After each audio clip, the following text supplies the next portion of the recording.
First வந்து இவனுக்கு start ஆகிறது ஃபுல்லாகவே இது வந்து வாமிட்டு இதெல்லாம் தான் ஸ்டார்ட் ஆகும். அது வந்து ஃபுல்லாக ப்ளீடிங் தான் ஆகும். ஃபஸ்ட்டு 2 days மட்டுமே நார்மலாக வாமிட் எடுப்பேன். அதுக்கப்புறம் யூரியன் மோஷன் எல்லாத்துலேயுமே ப்ளீடிங் தான் ஆகும். இது ஒரு போனில் கலந்த இதுன்னு தான் சொல்கிறாங்க. ஆனால் அது சிடிபின்னு சொல்லியிருக்காங்க.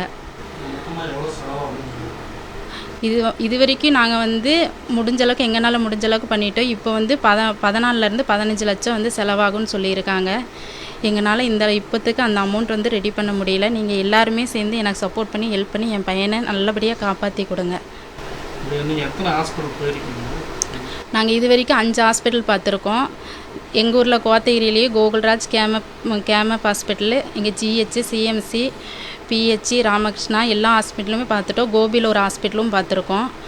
எல்லாத்துலேயுமே எங்களுக்கு இது கிடைச்ச ஒரே ரிசல்ட்டு இது மட்டும்தான் கொடுத்துருக்காங்க. ஒரு 1 month நல்லா இருப்பான். திரும்பியும் அவனால் எந்திரிச்சு எதுவுமே பண்ண முடியாத ஒரு சூழ்நிலைக்கு வரான். ஆனால் நல்லா விளாடுவான், ஆக்டிவாக இருப்பான். ஆனால் ப்ளீடிங்னு ஒன்று வந்துச்சுன்னா அவனால் எதுவுமே பண்ண முடியாது. வயிற்றுக்குள்ளே எது சாப்பிட்டாலுமே உடனே வாமிட் வந்துடும். என் வீட்டுக்காரர் ஒரு ஹேண்டிகேப் தான். அவர்னால எங்கள் ஃபேமிலியே ரன் பண்ணுறது ரொம்ப கஷ்டம். இவ்வளோ பெரிய அமௌண்ட்டுன்றதெல்லாம் எங்களுக்கு ரொம்பவே கஷ்டமாக இருக்குது.